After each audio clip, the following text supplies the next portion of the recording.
Pema June Sudra Cordo Gandro Man Peko Chiji Sudarunchi Ting Lam Chirjik Suso Guru Pema Sidio Orji Uji Nun Chansan Pema Gesadom Pola Yanzin Jogi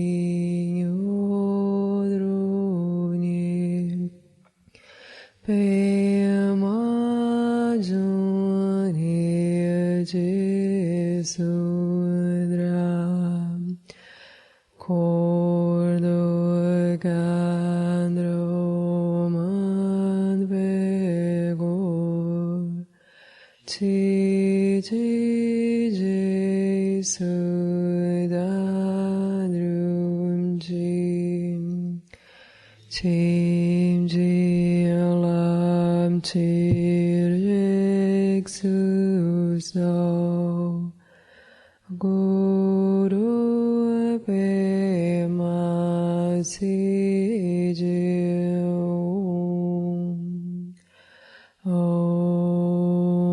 Orji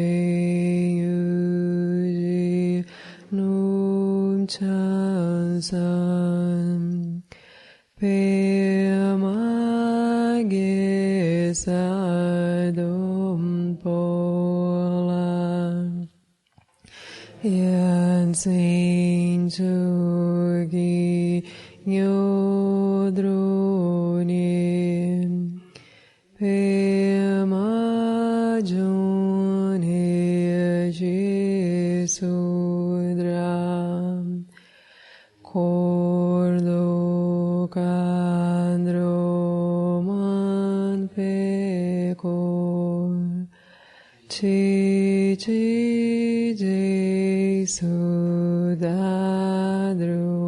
Sudadrunchi Chiji Lam Chirjik Suso Guru Pema Sijo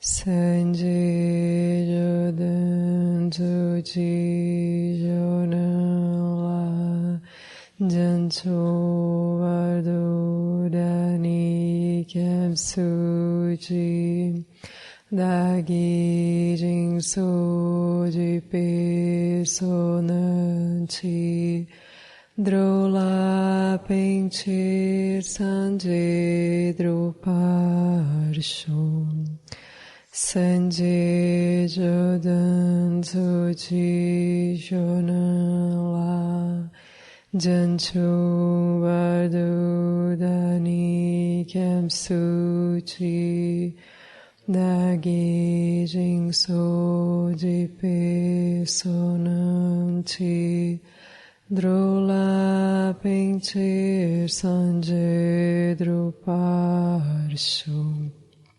Sanjay Jodan Suji Chonala Janchu Bardu Dani Kyab Suji Dagi Jing Soji Pe Sonangchi Drola Penchir Sanjay Droparshon.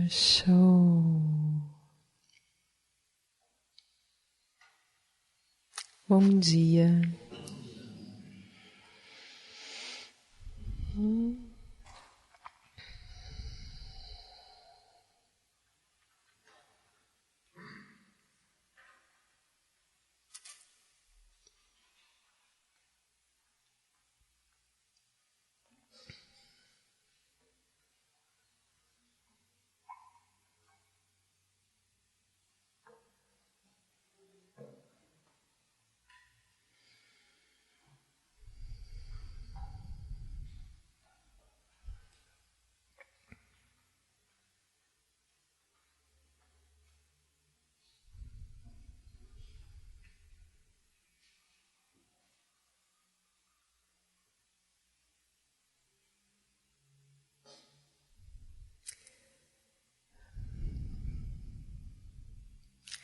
A gente está concluindo o nosso encontro hoje, né? Nossa última manhã juntos. A gente iniciou na quinta-feira, né? E a gente veio conversando até aqui sobre o silêncio e o olhar de investigação, né, da realidade. Como base para a gente poder não só superar o sofrimento, como, mais importante que isso, descobrir quem nós somos, né? Nós sofremos porque não sabemos quem somos, né? Nós sofremos porque nós criamos um personagem frágil, né? Com nome e todas as historinhas, né? E a gente não reconhece a base, né, de consciência livre, capaz de gerar esse personagem e depois ficar preso a esse personagem, né? E a gente está sempre fazendo isso, né? A gente está sempre criando um novo personagem. Ele dura por um tempo, daí daqui a pouco a gente tem que se reconfigurar, aí a gente vai se reinventando e nunca descobre esse espaço silencioso que permite as construções serem feitas, destruídas, refeitas, repensadas, né? Então está sempre esse silêncio, né, luminoso que permite as construções, ele está ali, né, no meio de tudo isso. Mas, como nós ficamos acelerados em meio àquilo que nós podemos produzir, ficamos acelerados, fixados, deslumbrados, assustados, né? Aderidos, né, a isso que a gente passa a viver, a gente não reconhece o que há de mais importante, né?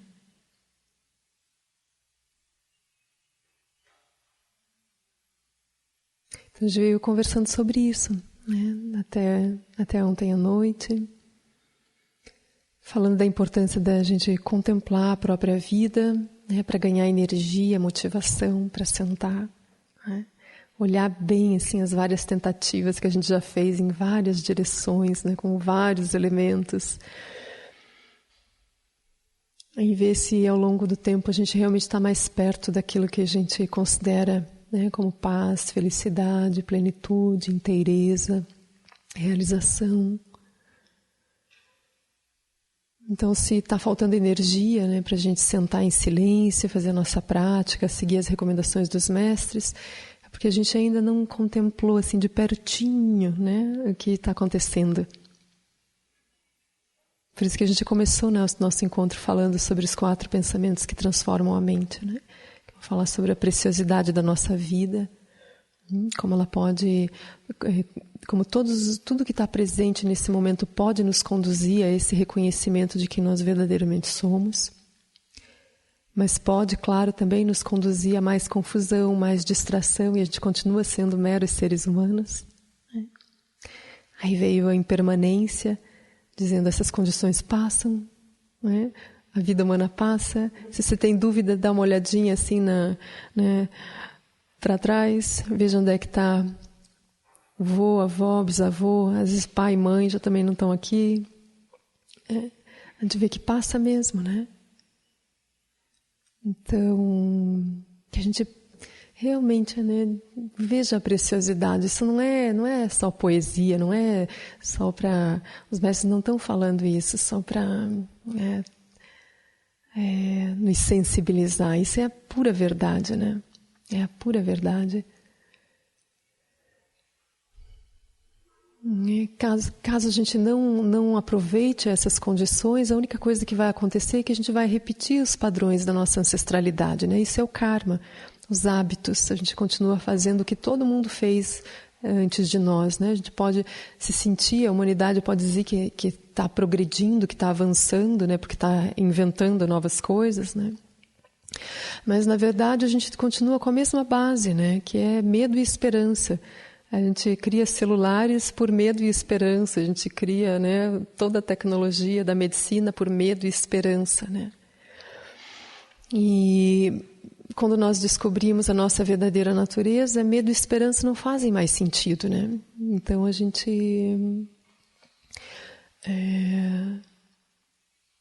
pode ter uma outra base para seguir adiante, né? Então, mesmo que pareça que há um avanço, nós estamos repetindo os padrões da nossa ancestralidade, né? A gente está dedicado a inventar coisas para nos trazer um conforto que jamais vai vir de fora. Né? A gente vê que a gente está cheio de coisas e as pessoas estão cada vez mais perturbadas, aflitas, frágeis. Então, se a gente olhar nessas as gerações dos mestres, né, que vieram do Oriente, a gente vai ver que eles se dedicaram não a explorar o mundo externo como fonte do seu conforto, mas eles passaram a explorar o mundo interno, né, como a única fonte, né, de segurança e refúgio para nós. Tá? E aí o quarto pensamento que transforma a mente, né, é o sofrimento. Então, vida humana preciosa, impermanência, karma, sofrimento. Então, enquanto a gente não encontrar essa inteireza com base no mundo interno, todas as nossas tentativas vão ser frustradas. Não é sobre isso que a gente veio conversando, né? A gente começou com essa base de contemplação sobre a nossa vida, aí gerar motivação, né? Gerar assim um coração em chamas, né? Então, ok, eu entendi que é assim, eu verifiquei que é assim, não só observando a vida dos outros ao redor, como, né, sentindo na minha própria pele que é assim. Então eu vou dedicar a minha vida seguindo ela como ela está, né? Continuo trabalhando, tenho minha família, mas na verdade agora eu estou infiltrando, né? Por dentro desse mundo aparentemente comum, eu estou infiltrando agora os olhos do Dharma. Tudo eu vou, né, iluminar com os olhos do Dharma. Eu vou aproveitar todas as circunstâncias para me observar, para gerar boas conexões. Eu vou aproveitar meu tempo para fazer silêncio também, né, e investigar a realidade. Aí a gente falou, né, muito sobre Prajnaparamita, né, nos últimos 2 dias. Né, a gente pegou o roteiro de 8 pontos do Lama Santen, comentamos, né, um a um, até que, para que isso, com a motivação, né, de que isso se torne a nossa inteligência agora, para olhar o mundo. Vocês concordam que foi isso que a gente viu? Eu tive essa sensação, né, de repente vocês viram outras coisas, né? Mas acho que foi mais ou menos isso, né? Então, quando a gente foi falar do silêncio, a gente se colocou como testemunha, né?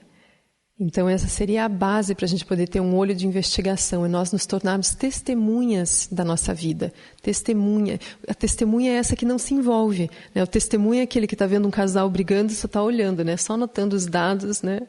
O número da placa, o que for. Ele está só testemunhando, ele não está se envolvendo, né? Então, se a gente quiser gerar esse olho de sabedoria, o primeiro ponto é a gente não se envolver, né? Não interagir com aquilo que a gente está acostumado a se envolver e interagir. Né? Seja com o mundo físico, seja com as nossas emoções, com os nossos pensamentos. Né? Então, a gente vai criar esse descolamento. Então, o Shamatha vai dar esse espaço entre tudo aquilo, né, entre nós e aquilo que a gente dizia ser a nossa vida.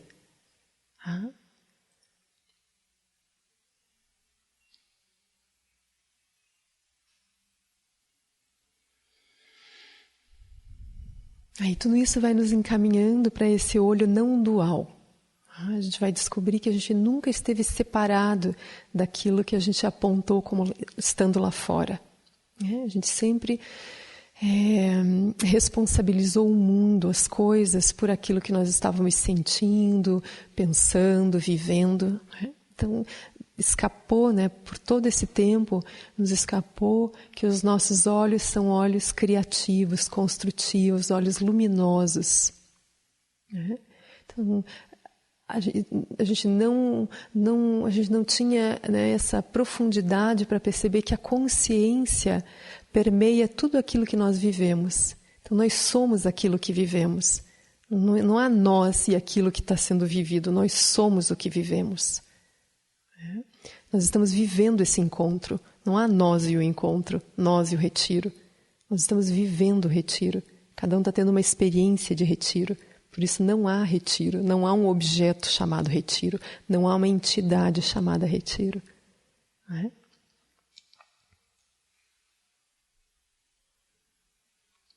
Então não há um objeto chamado mundo. Aquilo que nós apontamos como mundo somos nós, né? É a nossa consciência gerando conteúdos, significados, valores, emoções, respostas, movimento. Né? E por isso nós podemos mudar qualquer coisa. Essa é a boa nova. Né? Nós não estamos dentro de uma prisão. Agora a gente está, enfim, recebendo uma chama, né? A luz, né? Que pode clarificar toda a nossa experiência.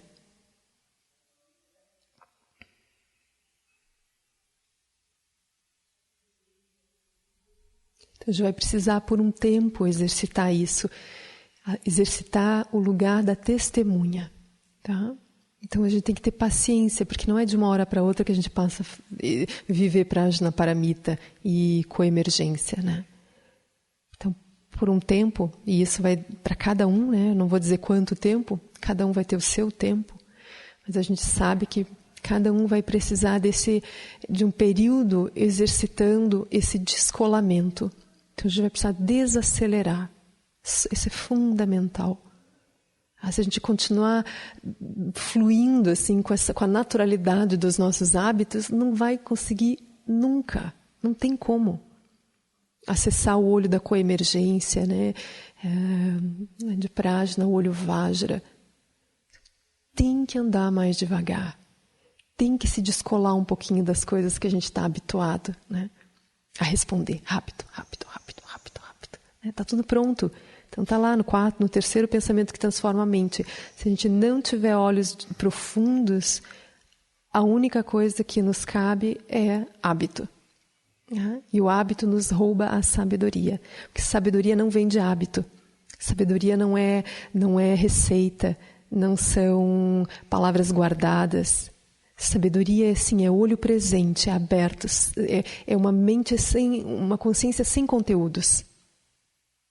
Então, o que nos rouba esse olhar de sabedoria é agir por hábito. É fazer uma vez, 2 vezes, 3 vezes, e depois não pensa mais para fazer. Aquilo já está posto. Nós somos seres completamente previsíveis, né? A partir daí.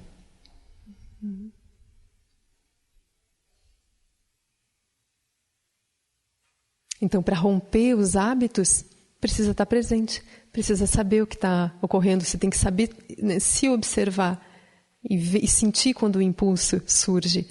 E sentir que quando o impulso surge, há espaço de liberdade por dentro do impulso. O impulso não é feito de ferro, não é como se fossem algemas. Você está preso, agora você só pode fazer isso. O impulso, ele é algo completamente sutil. Só que nós estamos tão familiarizados que ele ganha força. Mas ele tem esse aspecto, né, da mente conceitual, da energia posta em movimento e do corpo posto em movimento. Mas daí eu posso agora ir, né, descolando esses elementos um do outro, não é? Para desarticular o hábito.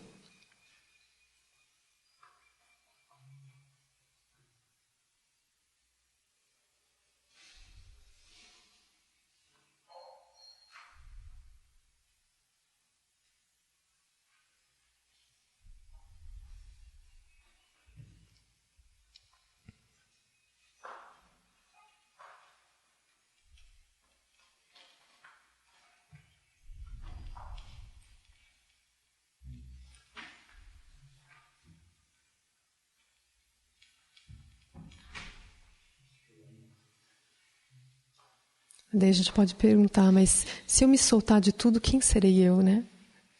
E aí, o que será da minha vida? E aí? O que vai ser? E não se preocupem, a vida após a liberação. Né? Eis, enfim, a vida. Né? E, claro, nunca mais vai ter essa história de morrer.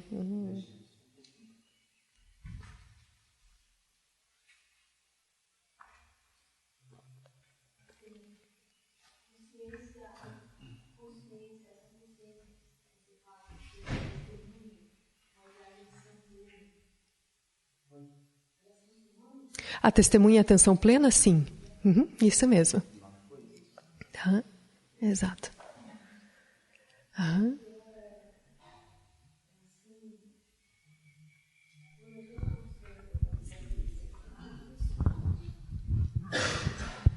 Quando a gente começa a observar, assim, a ver, a conseguir se descolar um pouco, tem uma força que puxa para a gente ter os mesmos hábitos, né?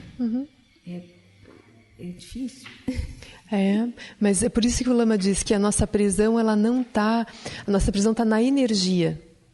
E como a gente não está acostumado a observar, ela está mais, como se ela estivesse mais obscura, né? A gente está o tempo todo só focando os pensamentos. Aí a gente vai ver que os pensamentos sozinhos não fazem nada, porque a gente diz, eu não vou mais fazer isso.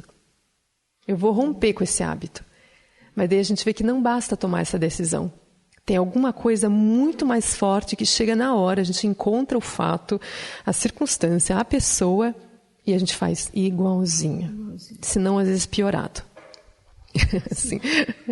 E daí vem o sentimento de culpa, né? Ai, mas eu tinha refletido, eu já sabia que isso não ia dar certo, eu já tinha feito o voto de não repetir. Por isso que a gente precisa, né, entender o campo da energia. Não é que ela não está separada dos pensamentos, mas ela opera junto dos pensamentos. E se eu não observar isso, eu caio nessa ingenuidade, né, de que as palavras, os conceitos, as decisões cognitivas dão conta.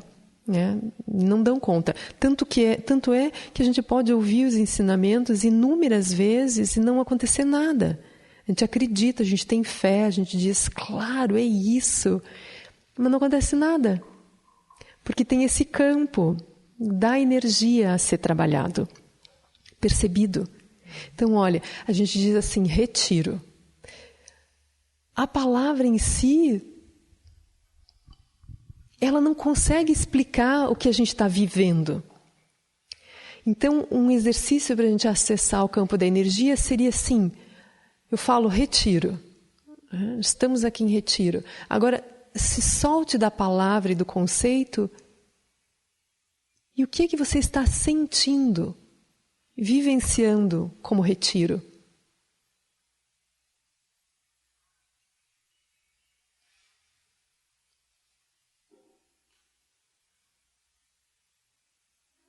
Aí tem algo que a palavra não alcança. A palavra ela é muito pouco para dizer o que a gente está sentindo, experienciando como retiro. Quando a gente diz eu estou com medo, se você parar na palavra,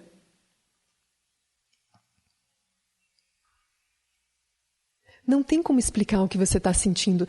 Então você tem que se soltar da palavra e experienciar, sentir o que é esse medo.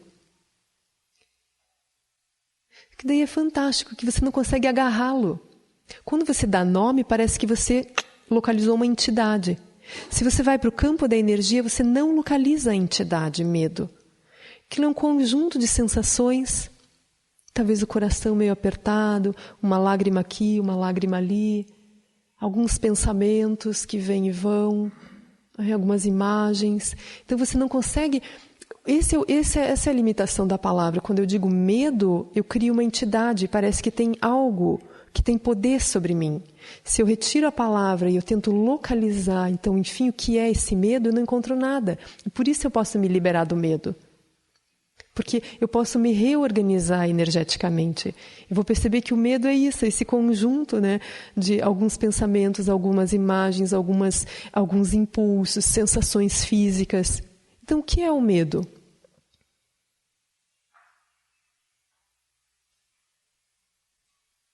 A palavra não alcança o que é. Mas se você for um bom observador, se for uma boa testemunha, você vai perceber que a sua consciência pode observar esses elementos todos, ao qual você estava chamando de medo, e ela pode interferir, ou ela pode simplesmente relaxar da relação com esses elementos e eles passam. Então, essa é a forma mais poderosa da gente liberar alguma emoção, é relaxar por dentro dela.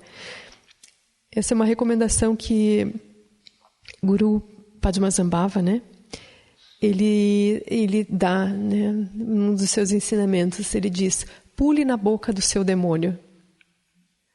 Então, quando surge o medo, quando surge o pavor, quando surge a raiva, quando surge a carência, se diz: abra bem a sua boca. Não precisa nem me devorar, eu vou pular na sua boca. Isso, abre mais, isso. E quando eu entrar, por favor, me mastiga bem devagarinho. Isso é o destemor. Pular na boca do demônio é você ir no coração daquilo que você sente, e você não vai nem alterar aquilo. Não é assim, eu para superar o medo, agora eu vou fazer uma respiração polarizada, vou dirigir a energia para fora, para dentro, para fora, para dentro, e aquilo vai passar. Isso não é liberação. Isso é querer transformar. Você pode. Isso é uma etapa. Se a gente não dá conta, a gente vai lá e transforma o medo em... né, paciência, né? Vou esperar um pouco mais. Ou pode transformar no que você quiser. Né? Mas isso é muito mais poderoso. Quando você pula na boca do demônio... É isso que eu falei até agora. Você não vai encontrar nada. Você não tem um demônio que vai te mastigar. Se você pula na boca da sua carência, você fica ali só observando.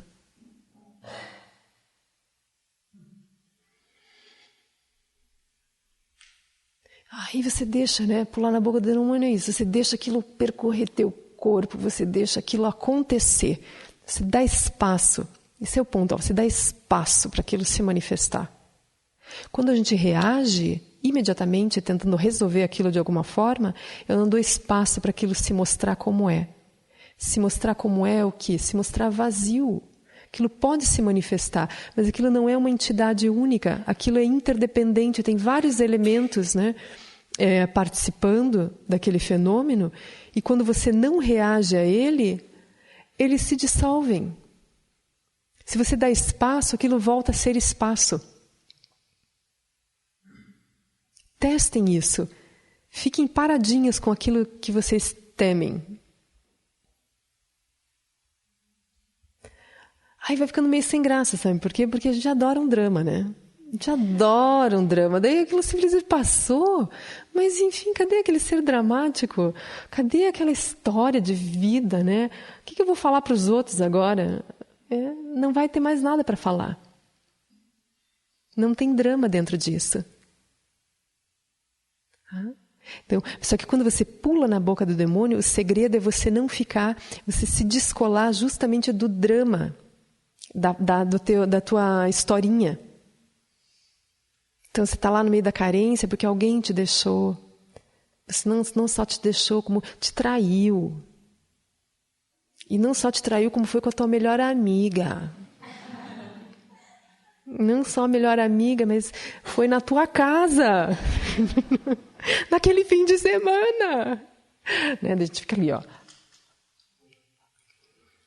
Essas histórias, o que acontece? Elas continuam evocando a energia naquela conformação. Aí você fica ali. Não podia. Olha, ela me disse isso, ele me disse aquilo. Daí você está vendo, não tem nada acontecendo, está aqui espaço, claro, mas você está vendo. Esse é o poder luminoso da mente, você está vendo. E quanto mais você vê, mais você põe lenha, né, nessa fogueira da carência, da raiva, dos ciúmes, do desespero. Só que a gente não vê que nós estamos fazendo isso. A gente está pondo fogo nesse circo. A gente acha que é o fato deles dois terem se encontrado que desencadeou tudo isso. Não. O fato deles terem se encontrado só é uma lembrança de um desespero que está dentro de você há incontáveis vidas. Você nem sabe mais quando foi a primeira vez que você sentiu isso, e isso, por causa da visão separativa, te protegeu, serviu em algum certo momento. Mas agora não, agora a gente está recebendo os ensinamentos da visão não dual. Isso não está vindo lá de fora. Você está criando os efeitos especiais.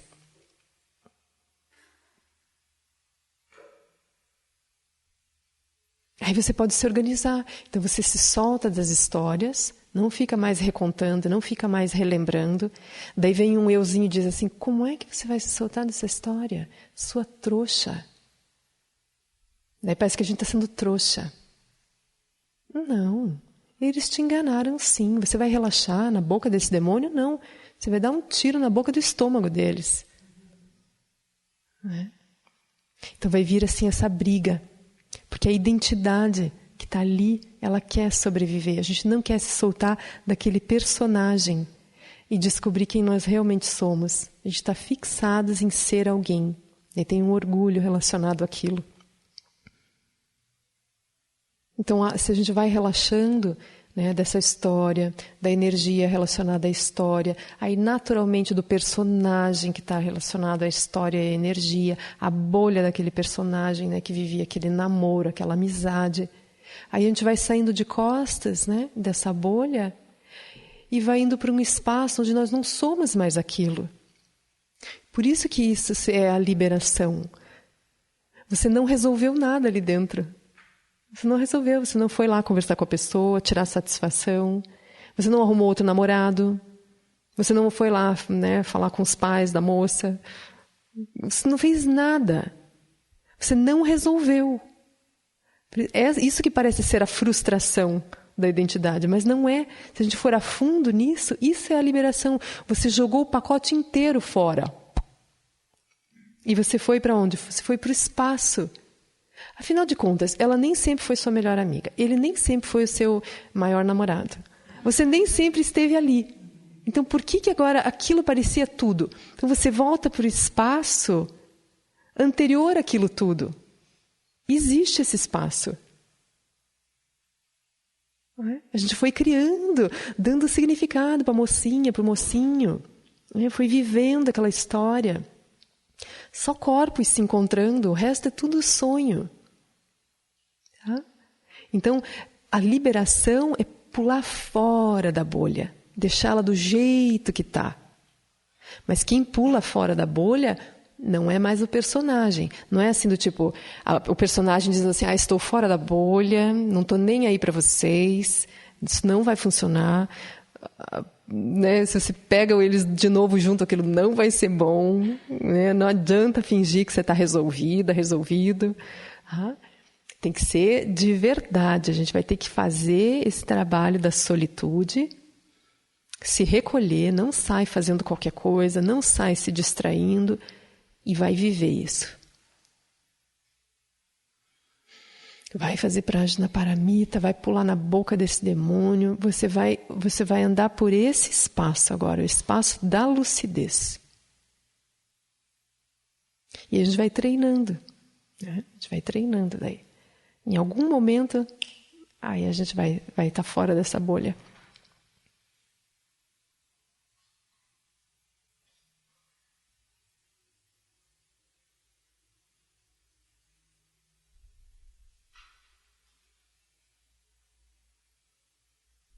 Por isso que é bom entender esses elementos da bolha que estão descritos no roteiro da Prajnaparamita que o Lama nos dá.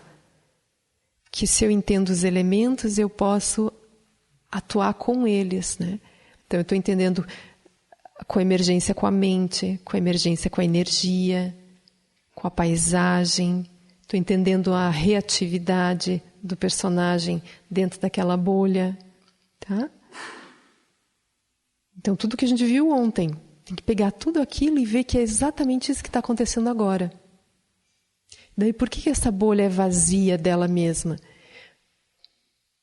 Justo porque ela não é uma entidade, não tem nada aglutinado.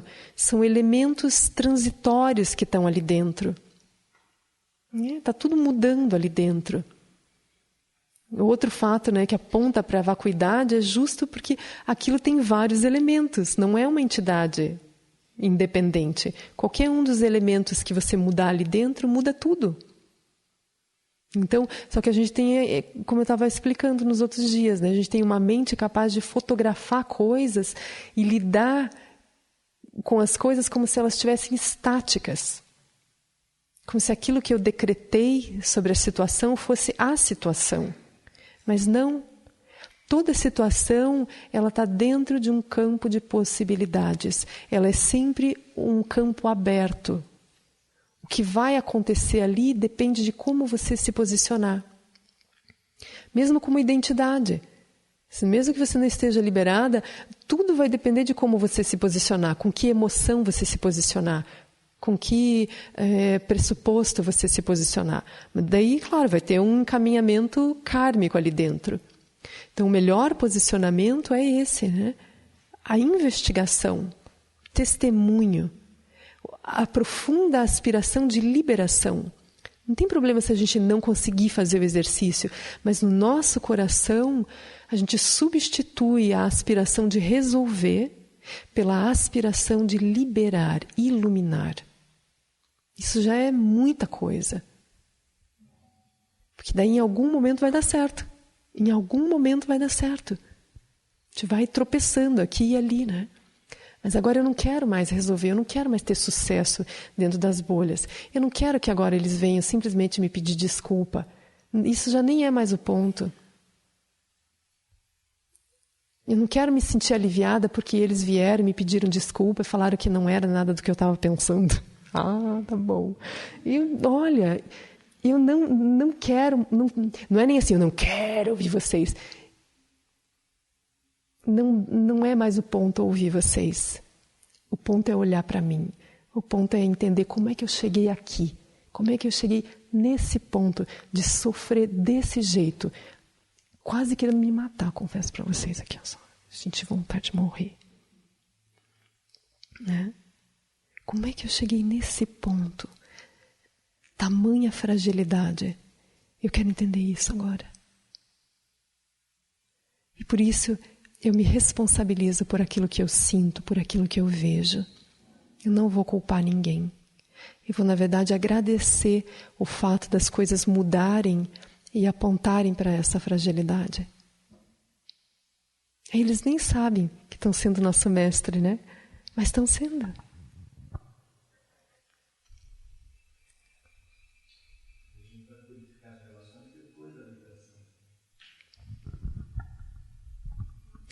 A purificação vem com a liberação.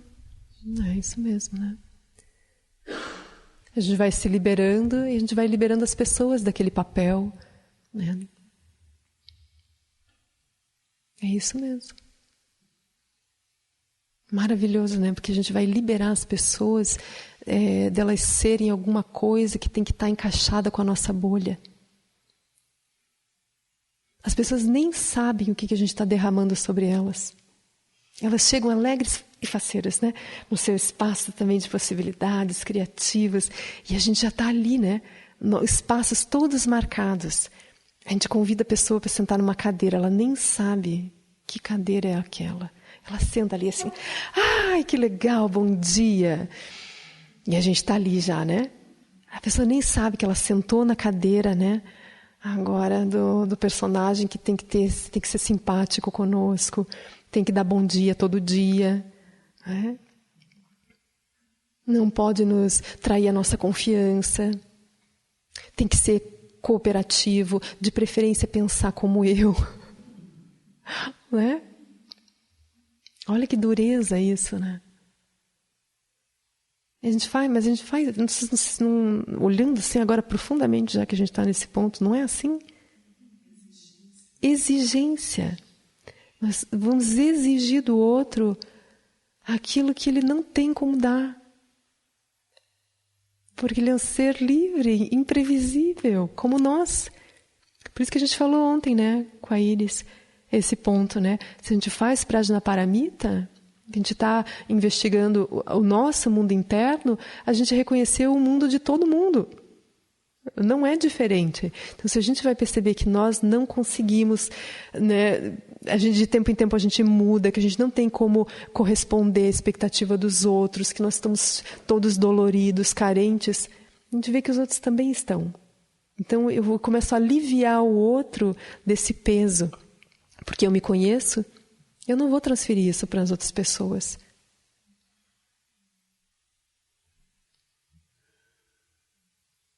Isso é bom para nós, né? E naturalmente bom para os outros. Então a gente nunca mais vai dizer assim, eu confio em você, viu? Isso é muito pesado dizer para alguém. Porque quando você diz eu confio em você, você está dizendo para a pessoa assim, eu sei que você não vai me trair, você vai fazer direitinho o que a gente tratou aqui, tá? Claro.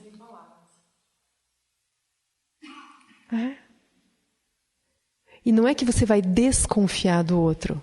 Você não vai dizer eu confio agora, eu desconfio. Não é. Você simplesmente dá espaço para o outro ser o que ele vai ser. E daí, como a gente conversou ontem, você não se escandaliza com o que o outro fizer. Porque você não criou nenhuma regra. Você sabe que o outro é capaz de qualquer coisa, porque você também é capaz de qualquer coisa. Não minta. Né, Miguel? Somos nós.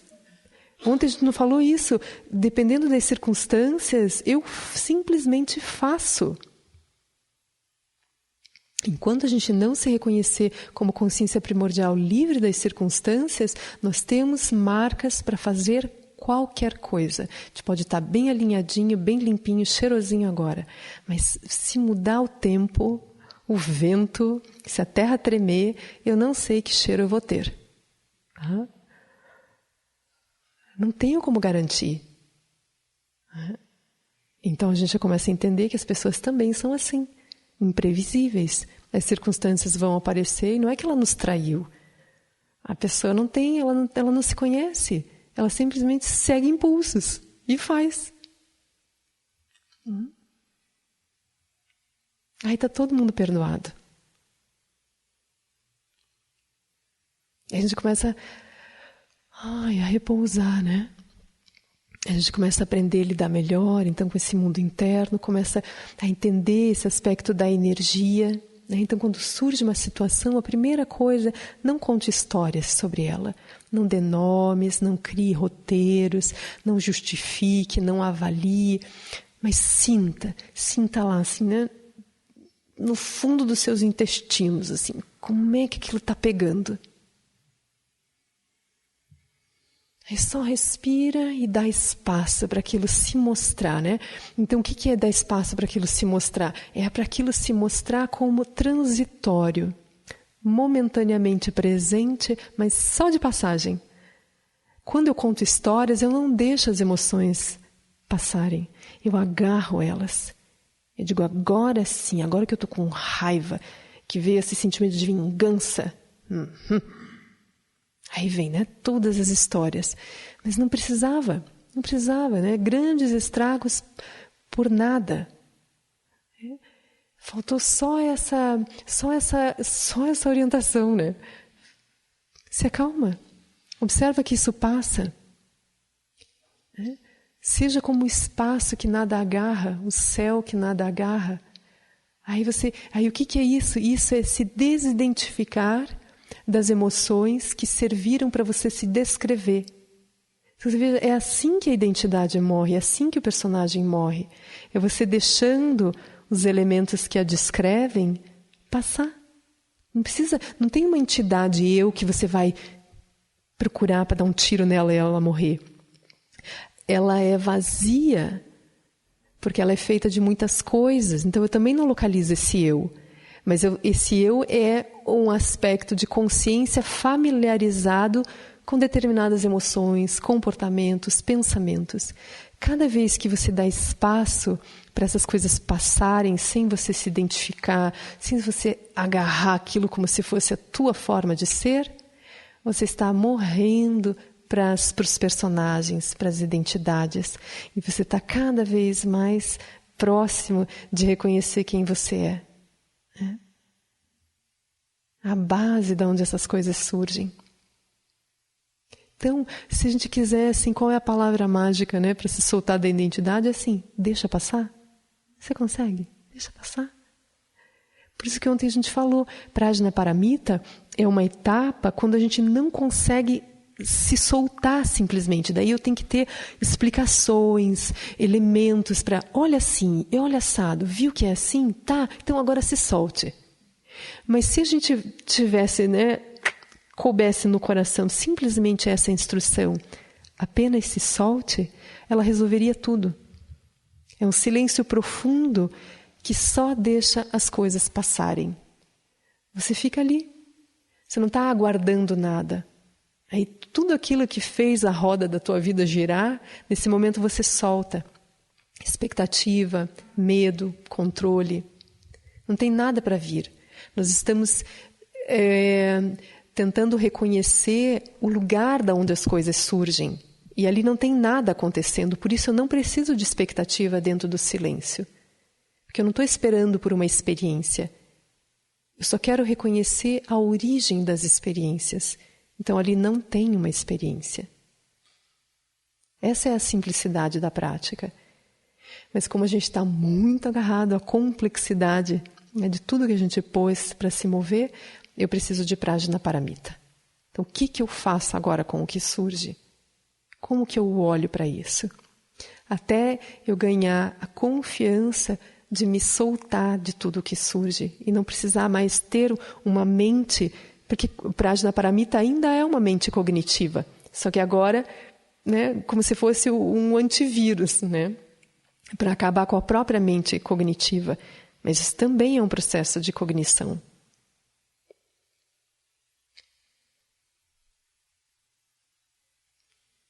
Tudo bem? Que bom, né? Poder sorrir, ouvir isso e falar, faz sentido. Faz sentido. Né?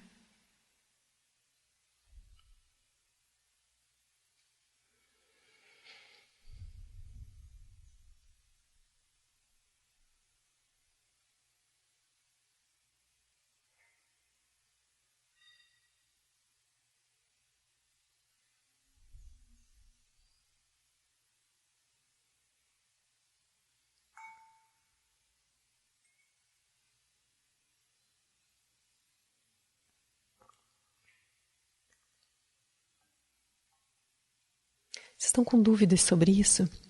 Sobre Prajnaparamita? Ou sobre o silêncio? Alguém quer perguntar alguma coisa?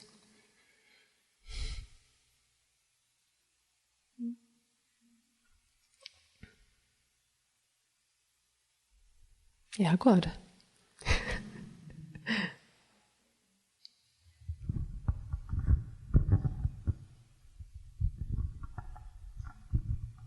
Então, sempre que você está falando, assim, essa questão de deixar, soltar, dentro do silêncio, né? Como que é isso no movimento? Porque o que eu sinto, assim, às vezes, é que o Prajna, que a gente puxa bastante para o vazio. A gente está bastante no aí a gente está puxando bastante para o não para poder enxergar. E daí, mas esse terceiro o segundo né? O segundo eu não alcanço, parece. Sim. Então, como que é daí depois? Como que é esse se ele não é? Essa é uma boa pergunta mesmo, né? Como é que a gente integra esse olhar ao movimento? Como é que a gente integra isso daí quando as coisas estão acontecendo, né? Como cruzar por elas, vivê-las, né? Sem precisar dizer, não, isso não está acontecendo, não, eu não estou em retiro, isso aqui não é um retiro. Não, isso é um retiro, mas como é esse retiro? Por isso que a gente viu o não é, mas é. Então, o primeiro é o da dualidade. A gente acha que as coisas são entidades, né, prontas, separadas de mim, eu só estou com os meus bons olhos constatando a realidade. Nossa, imagina, né? Coisa mais óbvia. Um centro de retiro. Daí o Buda diz, você é cego porque acha que tem bons olhos. Você é cego porque você vê. Mas quando ele diz você é cego porque você vê, é justo porque você acha que tem algo lá fora. Daí vem essa expressão, não é assim, não é separado de você. Os teus olhos, eles não são olhos físicos, são olhos sutis. Então esse não é todo esse exame de Prajnaparamita, até a gente conseguir quebrar a crença na dualidade.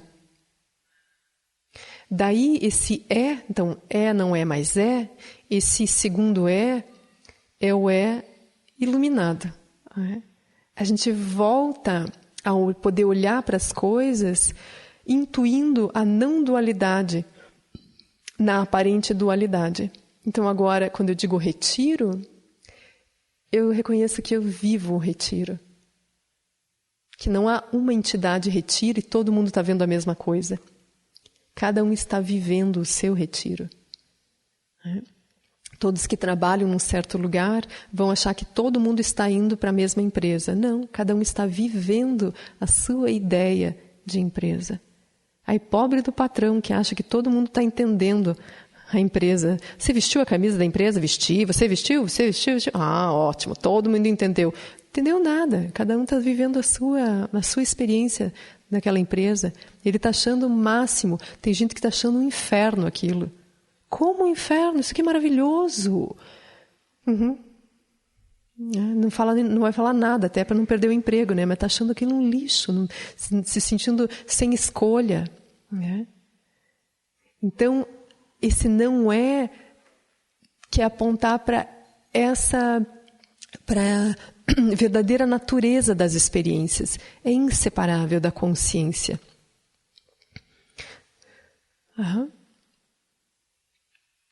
Aí, como é que integra isso no movimento, né?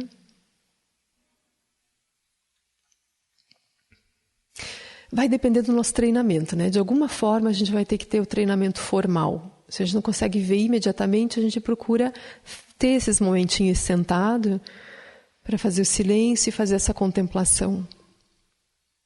Aí, quando a gente levanta, a gente vai acumulando, né? Ontem o Egon perguntou isso. E aí, acumula quanto? Dá um número aí para mim, por favor. Eu só posso dizer assim, vai acumulando, você vai saber quando for o bastante, né? E daí, assim, quando é que a gente sabe que foi o bastante?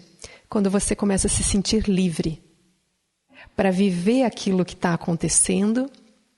Por exemplo, você não precisa deixar de viver o retiro porque você descobriu que ele é uma experiência pessoal, energética. Não, você segue vivendo isso, mas agora sabendo que isso é uma experiência pessoal e energética. E isso vai te dar uma super liberdade diante de qualquer coisa que ocorra externamente. Então, se alguém faz alguma coisa que não corresponde a uma ideia de retiro, você não fica louca. Você não vai chamar atenção brigando. Você tem uma leveza. E você começa a entender que os fenômenos são abertos. Então você percebe que não tem nada pré-estabelecido. Então você vai fluindo com cada momento e as coisas vão acontecendo a cada momento. Ainda que a gente tenha assim, uma ideia de horários aqui, a gente não sabe exatamente o que vai acontecer em cada horário. E se os horários vão ser respeitados. Então começa a surgir assim, você realmente vai para o campo de possibilidades. Então quando você começa um movimento teu com algum propósito... Você não está presa necessariamente a esse propósito. Você está pronta a mudar a qualquer instante. Você também não está frágil a críticas e elogios também. Porque você já entendeu com a emergência, você sabe que cada um está vendo uma coisa. Então você fica muito aberta, muito disponível, muito transparente. É uma outra experiência, né? Porque é como assim, você pode ver as coisas, mas agora... O espaço não desaparece porque você vê as coisas. Então você diz assim, aqui é o Sukhavati. Mas você sabe que isso é uma mera atribuição luminosa para um espaço que não tem nome. Então se vier alguém marchando aqui e simplesmente quer estudar as várias espécies das árvores que estão aqui e ninguém viu o centro de retiro... Você não se sente, você não vai chamar a pessoa de herege, vai falar assim, primeiro você vem aqui, eu vou te explicar o que é esse lugar. Não, você entende que aquele mundo é super possível, e aí você ainda inclusive quer aprender com ele, que mundo ele está vendo. Então a gente vai ficar muito plástico. Isso é realmente uma delícia. Isso que no budismo vai chamar o êxtase, o deleite, né? Porque você vai viver as coisas sem perder o aspecto de vacuidade, mas sem negar o aspecto de luminosidade. Aí fica muito interessante. Qualquer coisa pode ser. Está assim, né? Teu coração está... Tudo cabe. Agora, se você é alguém com uma historinha, tudo fixo, coisa chata, né? Daí bate no outro, aí tudo te toca, né? Porque tudo tem significado. Ai, isso não podia. Ai, que bom. Ai, graças a Deus você. Ai, né? Muito chato isso, né? Muito cansativo para nós, para os outros, né? Para as relações. E não quer dizer que também a gente vai virar qualquer coisa e que a gente não vai dizer o que tem que dizer de vez em quando. Porque daí vem o ponto das 5 sabedorias. Tá? Isso é fantástico. Porque tem ali aquele texto raiz, né? É da a iluminação da sabedoria primordial, né? Então, ele termina com a manifestação do Heruka, do Buda, né? Então, esse espaço aberto, né, completamente disponível, a gente poderia dizer assim que é, né, a presença aberta. Mas essa presença aberta agora, que anteriormente acessava apenas a inteligência humana e se comportava como um ser humano, com todas essas limitações, essa presença agora livre dessas limitações pode acessar inteligências mais amplas em benefício das pessoas. Elas não surgem por outra razão. Elas não surgem porque a própria presença diz assim, agora eu queria me transformar em Avalokitesvara, Pirlim Pim Pim. Né? Assim, e não precisa de um personagem. Mas o que vai acontecer? Essa presença tem a lucidez e quando olha para o mundo e vê as pessoas confusas, surgem as aparências de benefício para eles. Antes nós criávamos uma aparência por nos sentirmos separados do mundo e a nossa aparência vinha como uma proteção do nosso ego, como para privilegiar o nosso ego e tudo que a gente olhava com visão utilitária, né? Então tem um eu aqui, tudo que eu estou olhando agora diz respeito a esse ego, tem que me favorecer, não pode me prejudicar. Se a gente repousa na condição da consciência primordial inteira, né, que se conheceu como a fonte de todas as possibilidades, então desaparece carência. Você não precisa de algo, porque tudo que você gerar é inseparável de você. Então por que você precisa daquilo? Por isso que desaparece desejo e aversão. Porque o demônio tem a tua cara, o Deus ou a deusa tem a tua cara. Então você precisa daquilo, se é você que está gerando aquilo com a tua energia, com as aparências mentais suas, então você não cai mais nessa história, você não precisa de nada. Aí você repousa. Aí você vê as pessoas batendo a cabeça, né, feito mosca no vidro, acreditando que elas têm que gostar ou não gostar das coisas que elas mesmas criam. Isso não cabe, né? Assim, eu vou dar um jeito nesse negócio. Tem que comunicar, né? Essa boa nova, né? Que todos os seres são naturalmente livres. Daí surgem as inteligências búdicas para comunicar algo que seja, né, liberador para os seres. Daí a gente vai ter, né? Começa lá. Vocês estão bem? Podemos continuar? Estamos juntos? Estamos juntos? Então tá. Senão a gente para, vai fazer um lanchinho, né? Tá. Então a primeira, vocês vejam como é natural de Prajnaparamita a gente reconhecer a sabedoria do espelho. A gente começa a ver que o mundo é espelhado. Então, por isso que com a sabedoria do espelho desaparece qualquer necessidade de reação por raiva, por apego. Não faz mais sentido. Nós estamos numa sala de espelhos. Estamos vendo a nós mesmos. Quanto mais eu me movo, mais imagem aparece, né? Quanto mais eu fujo, mais demônio aparece. Então, o ponto na sala de espelho, quem já esteve numa sala de espelho sabe que é ficar quieto. E daqui a pouco você vê a você mesmo, né? Em todas as superfícies. Né? Aí você fala assim, claro, Não tenho por que me mexer. Aí nós vamos comunicar isso, né, para as pessoas. E o que a gente, para nós mesmos, o que a gente vai intuir pela sabedoria do espelho? Que eu vejo a mim mesma. Então não tem por que eu reagir às outras pessoas. Se eu reconheci a consciência primordial em mim, o que eu reconheço no outro? Consciência primordial. Então daí que surge aquilo que a gente conversou ontem, eu não me escandalizo mais com a fantasia das pessoas, com a peruca ruiva. Eu sei que é a consciência primordial de peruca ruiva. Né? Não tenho nada, não preciso dizer assim, mude a cor do seu cabelo. Então, isso que dá a sabedoria do espelho, dá uma super abertura, super acolhimento, super bons ouvidos. Porque você não está mais escolhendo nada. Qualquer coisa que você veja que te agrade ou desagrade, você já sabe que é projeção. Então, aquele que consegue fazer cada vez mais, né, esse relaxamento profundo, né, nessa consciência sem face, não se abala com a face que o outro acha que tem. Porque agora a gente entende, quando o outro vem chorar suas pitangas, né, falar das suas agruras, e chorar, a gente entende que aquilo não é a face da pessoa. A gente não vai cair em julgamentos. A gente está com aquela cara de anjinho, mas pensando, nossa, que feio você, hein? Não achava isso de você.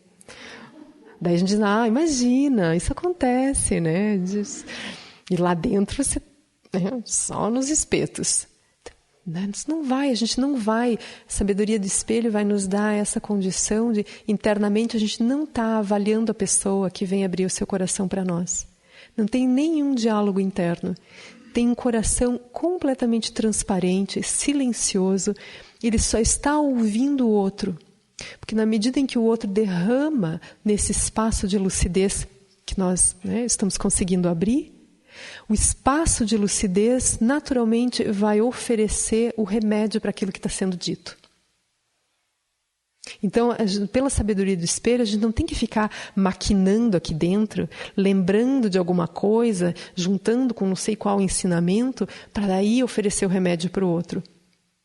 A gente tem uma profunda confiança de que é só estar aberto, quieto e silenciado que as palavras do outro revelam o que há para ser dito. Então, se eu não ouço o outro, eu nunca vou falar o que corresponde ao que o outro precisa. Eu preciso sentir o outro, ouvir o outro, para falar exatamente o que o outro precisa.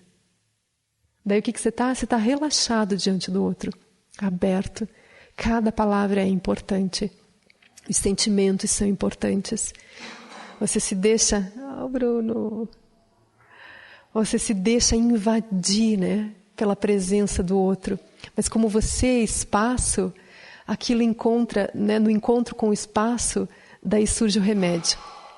É como se do lodo que o outro traz, no contato com o teu espaço, né, você está ali assim, só aberto, né, para que a consciência primordial se manifeste, né, aí surge uma flor.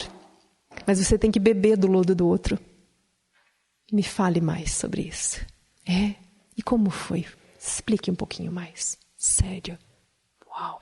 Aí para você é muito mais importante fazer perguntas no começo. Você vai junto com o outro girando aquela peça, aquele fato, aquela circunstância. Aí junto com o outro. Até você tem um momento que você não é nem você que planeja, mas parece que tem um momento que aquilo se completa. Ok. Entendi essa doença. Aí, uau, daí alguma coisa se manifesta. Porque daí como você se manifesta agora como consciência primordial, tudo que você falar você está falando para a consciência primordial do outro. Você não está falando para o personagem. E por isso que as tuas palavras são capazes, né? Elas são capazes de cruzar pelo aparente problema e tocar no coração iluminado do outro.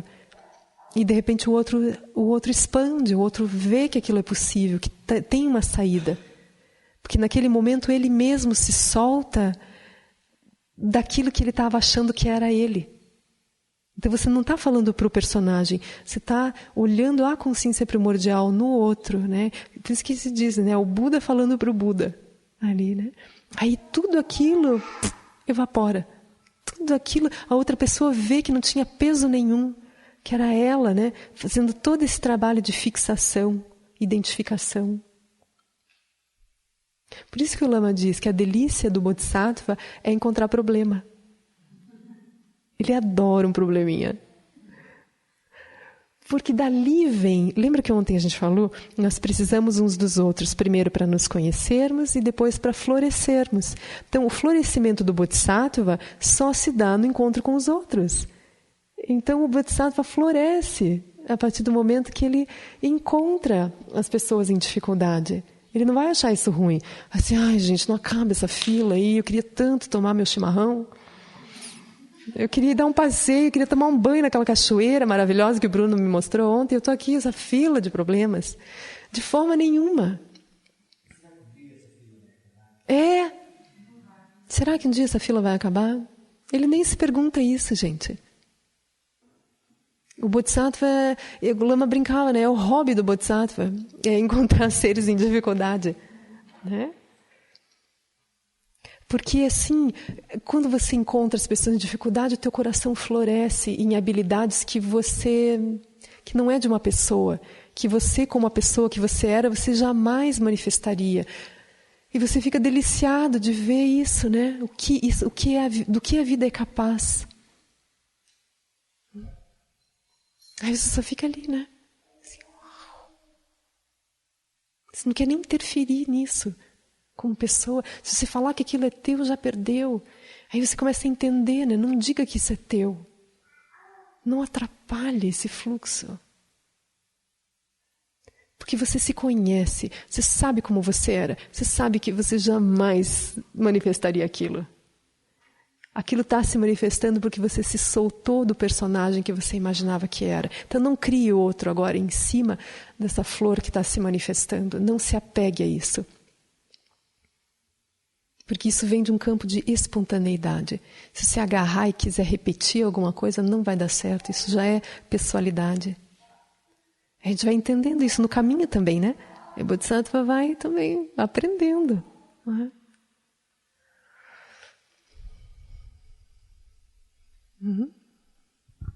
Ô Márcia, existe uma sensação de abandono que a gente tem que seja relevante, porque partindo do princípio de Prajna, a gente poderia ter o mesmo emprego sempre, o mesmo namorado sempre, a mesma casa sempre, porque tudo é meu reflexo, tudo é vazio.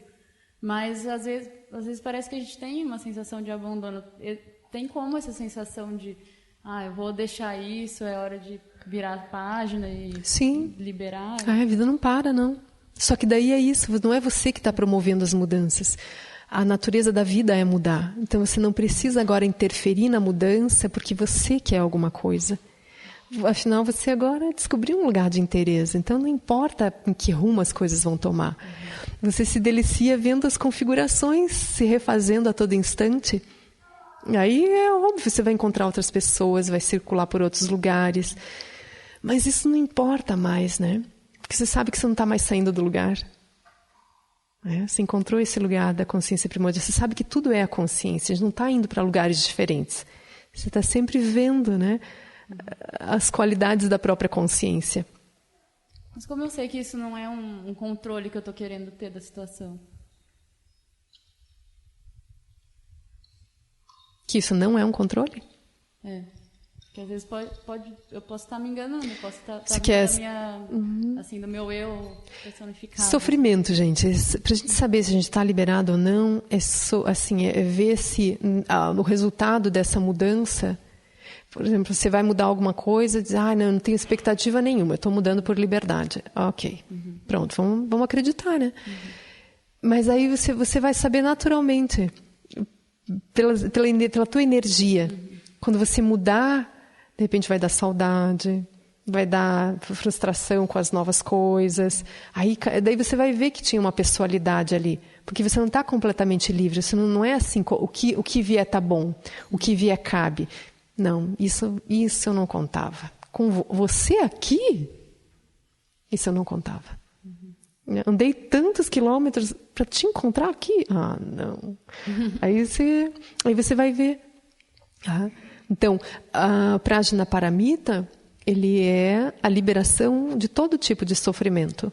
Ele torna igual tudo que parece desigual, né? Então, cada vez que a gente sentir sofrimento, é porque ali tinha uma sensação de separatividade. Mas a gente não precisa dizer assim, uau, então, que lixo que eu sou. Se você ficar se julgando como uma praticante incompetente que vai ter que ir para o final da fila agora. Não, simplesmente pega aquilo que surgiu agora e faz 8 pontos ali. Não precisa dizer assim, então eu vou voltar lá onde eu estava. Não, mudou. Ok. Essa circunstância se abriu. Estou sofrendo. Então tinha uma expectativazinha aqui, ó. Ótimo. Ainda bem, né? Se eu me movo e não sei, né? E não sofro, como é que eu ia descobrir que tinha esse nó ali? Melhor, isso é uma coisa interessante. A gente começa a rezar para que os enganos apareçam o mais rápido possível. A gente reza para Guru Rinpoche e diz assim, ó, que eu não dê 2 passos por engano mais. Corte a minha cabeça. Se eu estiver enganada, que o karma floresça imediatamente. Né? Que eu não seja favorecida por aparências ilusórias dentro, né, de uma situação achando que eu estou bem. E olha, ele escuta. Tá? Ele escuta. Se a gente pede do fundo... Eles já fazem isso mesmo que a gente não peça. Né? Certamente eles não querem que a gente ande com ignorância por muito tempo, mas eles ficam esperando o momento, né? Daquilo talvez se enrole por alguns anos. Agora, se você se coloca disponível e fala assim, ó, eu ofereço a minha cabeça, pode cortar se eu estiver fazendo besteira. Meu amor, vai ser lindo de ver. A gente realmente não consegue. E aí a gente começa a agradecer, porque cada vez que doer, está apontando um engano. Que bom, que bom. Afinal, eu quero a visão Vajra, eu não quero que as coisas estejam ao meu favor, me enganando, né? Achando que eu estou liberada e eu não estou.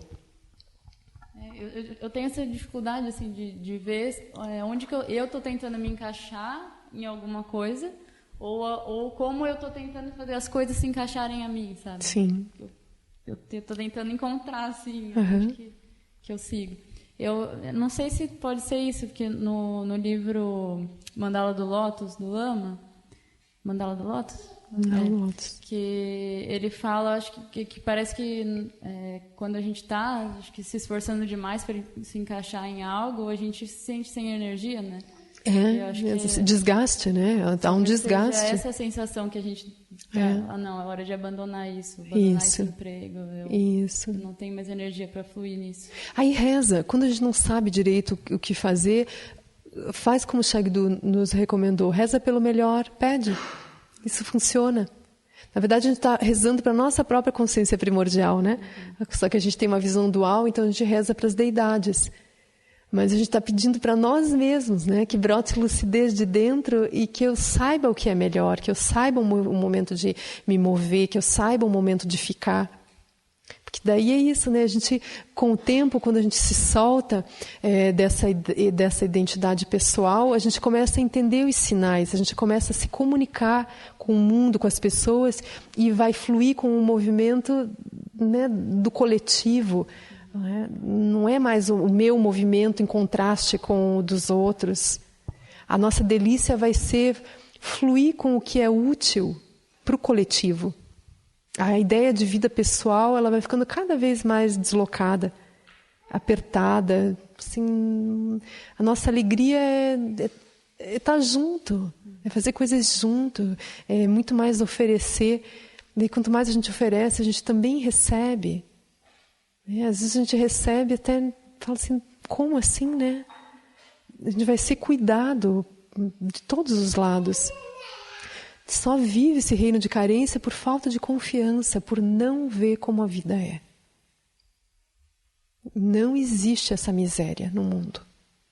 Mas nós podemos nos fazer miseráveis.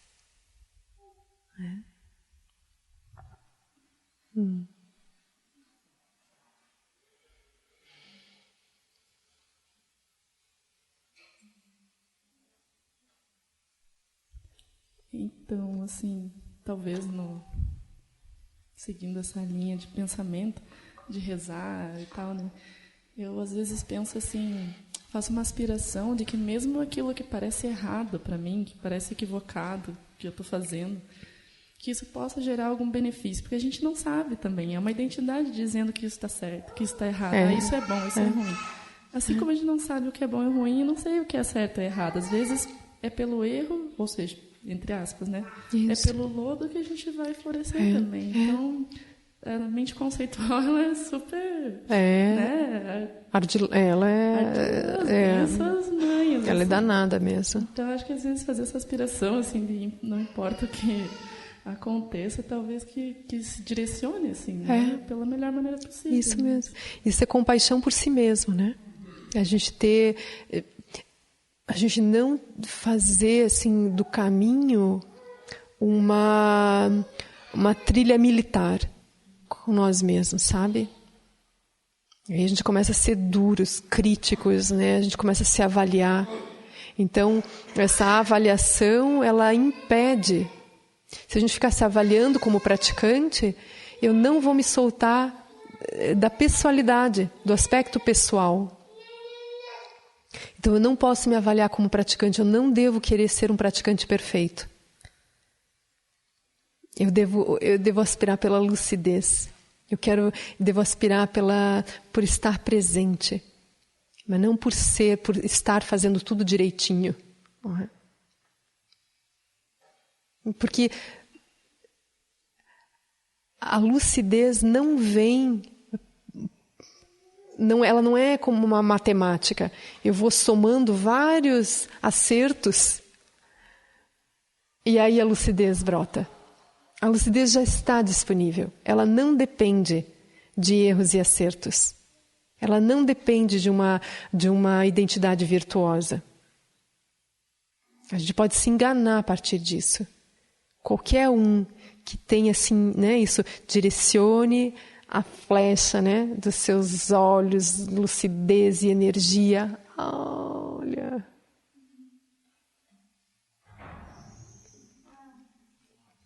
Gabi. Então vai depender disso.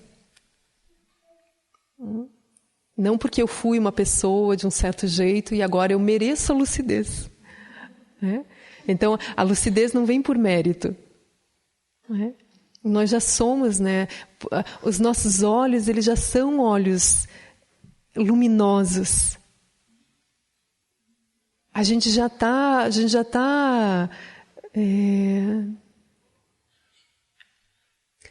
construindo um mundo mágico, né? Então eu não vou trocar de olhos, porque eu sou virtuoso, então agora eu ganhei olhos novos. Eu tenho as lentes da lucidez agora, né? Eu só vou reconhecer que eu estava sonhando, que eu já estava com tudo isso operando. Eu só não sabia. Então não vem por mérito ou por karma. A liberação não vem por isso. Vem porque eu vou me soltando das coisas que eu fui criando e solidificando. Achando, bom, agora eu criei, agora eu sou isso. Eu senti, agora isso é meu. É por uma aparente dualidade que a gente vai construindo coisas e acha que aquilo permanece, né? Aquilo só névoa, né, no campo da mente. É só energia que passa. Então o nosso trabalho é só afrouxar da nossa fixação à luminosidade. As coisas já são luminosas.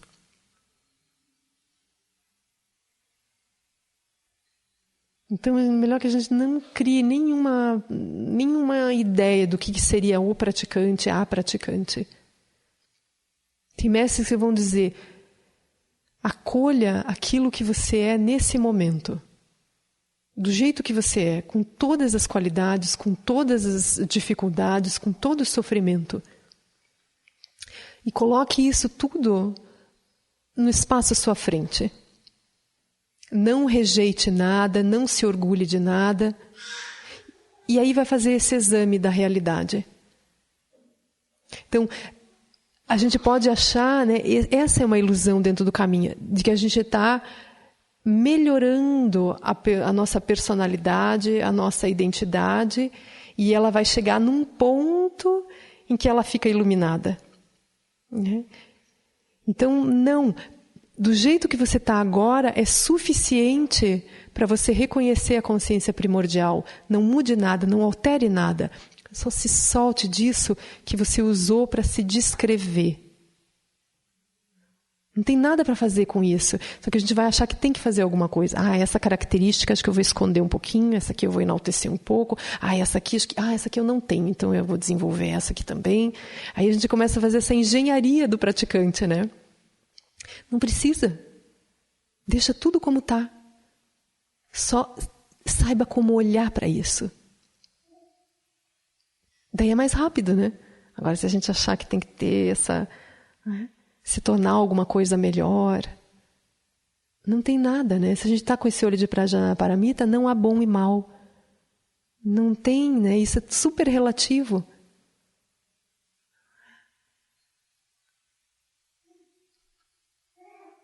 Então faça esse voto, não quero nem melhorar e nem piorar. Ok, eu estou ótima. Eu sou tudo o que eu preciso. Eu sou luminosidade, vacuidade. Vou agora só observar, né, essas aparências como luminosas e vazias. E eu vou relaxando disso, relaxando disso.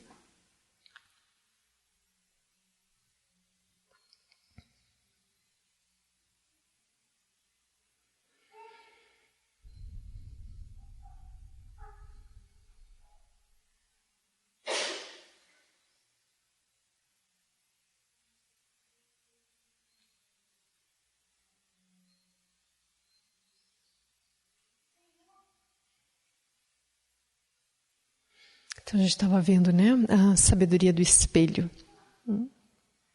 Aí, então a gente está vendo isso, na medida que a gente se solta, né, dessas características pessoais, das inteligências pessoais, a gente repousa, né, como consciência primordial, a gente pode acessar outras inteligências, né, que a gente estava falando das inteligências búdicas.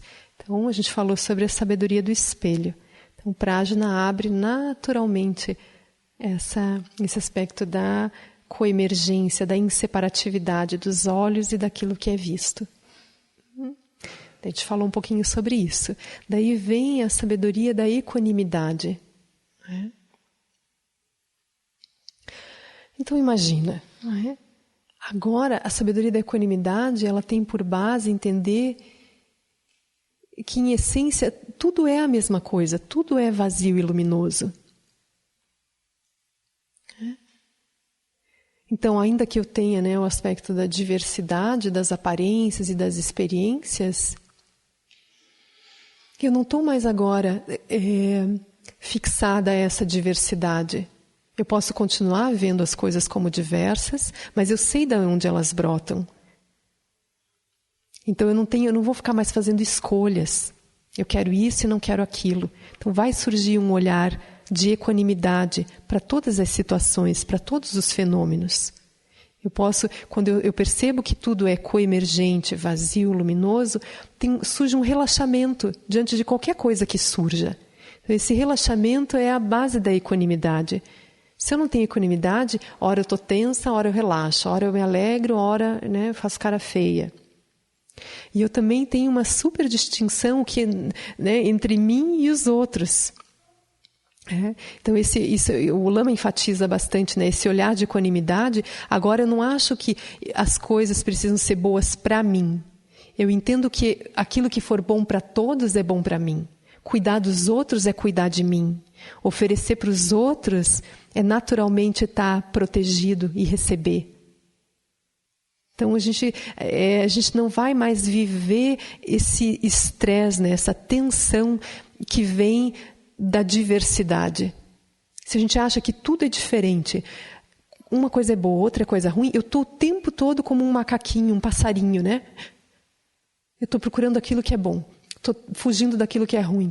Aí eu olho para as pessoas também, será que essa pessoa eu posso ajudar? Posso me abrir? Será que ela vai me prejudicar?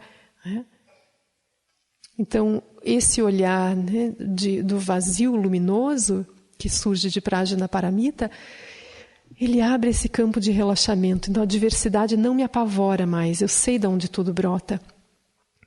Eu entendo o olhar coemergente. Eu não tenho por que me assustar com aquilo que brota de mim mesma.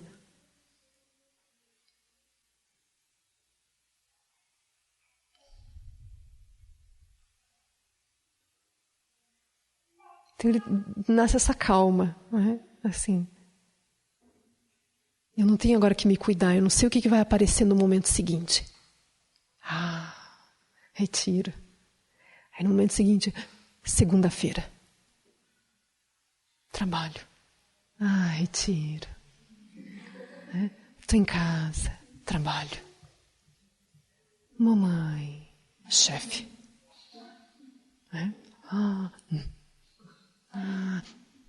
Aí, isso que dá problema no coração, né? Ora o intestino solta, ora o intestino prende, né? Pressão alta, pressão baixa, né? A gente vai ficar desse jeito, né? Então agora não. Então como eu tenho a sabedoria do espelho, elas estão todas juntas, né? Como eu tenho a sabedoria do espelho, tenho esse olhar coemergente, eu tenho esse relaxamento para saber que, enfim, as experiências são todas iguais, no sentido de que são inseparáveis, vazias e luminosas. Eu posso ver a diversidade, né? Não vou dizer que minha mãe e meu chefe, né, são a mesma pessoa, mas eu sei que eu estou criando a minha mãe e eu estou criando o meu pai. Por que eu preciso criar a minha mãe como uma fofura e meu chefe como um demônio? Ou a minha mãe como um demônio e meu chefe como uma fofura, né? Tudo é possível. Né? Isso é inseparável. Então eu tenho a base agora que une todos os fenômenos. Né? Então, ainda que haja diversidade, agora a base é a mesma. Coemergência. Aí, se a gente pensar nos termos últimos, assim, Buda olhando Buda. Se eu não vejo Buda, não há Buda. Se eu me vejo como ser humano, bipolar, eu vou ver seres humanos bipolares. Né? Eu vou estar sempre nessa sala de espelhos.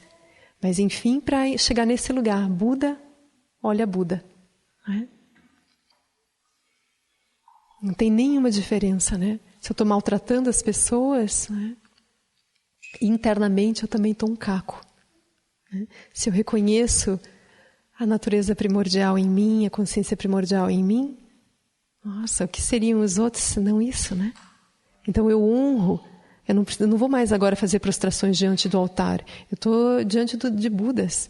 Eu vou cuidar das pessoas, não porque elas são pobres, pobrezinhas e coitadas. Elas são Budas, elas estão sonhando. Se eu sei que eu estou sonhando, eu sei que os outros estão sonhando. Seres que sonham são Budas, capazes de se esquecer que são Budas. Então eu cuido das pessoas porque eu as honro, não porque eu tenho pena delas. Esse é o olhar da sabedoria de equanimidade.